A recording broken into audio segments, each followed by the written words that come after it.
Hello viewers, অজানা কিছু কথার পক্ষ থেকে স্বাগত জানাচ্ছি। আজকে নিয়ে যাব তোমাদেরকে মেঘালয় রাজ্যের একটি জায়গা। সেটি হচ্ছে শিলং থেকে 64 কিলোমিটার দূরে চেরাপুঞ্জিতে এইটি পড়ে, খো রামহা সোরা। এখানে একটি উপত্যকা আছে। তো পাহাড়ের খণ্ড খণ্ড পাহাড়, এই পাহাড়ের উপরে উপরটা হচ্ছে আমাদের ইন্ডিয়া এবং নিচের অংশটুকু হচ্ছে বাংলাদেশের সিলেট। তো এই সিলেট জেলাটি উপর থেকে আমরা নিচে দেখতে পাবো। তো চলো আমরা পুরো বিষয়টাই তোমাদের সামনে তুলে ধরবো, পুরো জায়গাটার বর্ণনা দিব। তো এখানে দেখতে পাচ্ছ উপরে যে পাহাড়ের অংশটা, এটা হচ্ছে আমাদের ভারতের মেঘালয় রাজ্যে খোহা রামহা।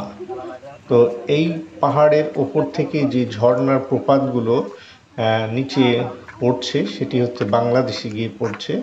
আর এটি পড়ার কারণে বাংলাদেশের সিলেটে দারুণভাবে বন্যা হয়েছে এবং প্লাবিত হয়েছে। এই যে দেখতে পাচ্ছ দূরে থেকে দেখা যাচ্ছে নিচে প্লাবিত হয়ে গেছে বন্যার জলে। মানে বন্যার জল তো না, এটা পাহাড়ের যে ঢল, সেই ঢল নেমে সে সিলেট, বাংলাদেশের সিলেট জেলা প্লাবিত হয়েছে। আর উপরের অংশে আমরা দাঁড়িয়ে আছি। তো আমরা যখন যাই তখন বর্ষাকাল। আর তাছাড়া এই মেঘালয়ে কিন্তু সবসময় বৃষ্টি হতেই থাকে। মানে মেঘালয় হচ্ছে মেঘের রাজ্য, এখানে ম্যাক্সিমাম টাইম বৃষ্টি হয়। তো আমরা পুরোটা চলো ঘুরে ঘুরে দেখাই।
এই জায়গাটাতে মানে এত সুন্দর একটি জায়গা। আর এখানে জলপ্রপাতের যে শব্দ, এই শব্দে কোনো কিছু শুনতে পাওয়া যায় না, শুধু জলের প্রপাতে সেই আজকে পড়া সেই শব্দ শোষ শোষ করে শব্দ করতে থাকে। তোমরা শুনতে পাচ্ছ সে আওয়াজ। নিচটা বাংলাদেশের অংশ এবং উপরটা হচ্ছে ভারতের অংশ।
পাহাড়ের উপরে যখন দাঁড়িয়ে থাকা যায় তখন মনে হয় মেঘগুলো মাথা ছুঁয়ে যাচ্ছে, এমন অবস্থা। মেঘগুলো খেলা করছে আর ঝর্ণা প্রপাত আছড়ে পড়ছে সেই নিচে। দারুণ একটা রোমান্টিক দৃশ্য, এখানে না গেলে অনুভব করতে পারবে না। তো সবাইকে অনুরোধ থাকলো যে অবশ্যই তোমরা যখন শিলংয়ে যাবে তো চেরাপুঞ্জি যাওয়ার পথে এই যে খোহা রামহা শেখ সোরাতে যাবে, অবশ্যই তোমাদেরকে ভালো লাগবে।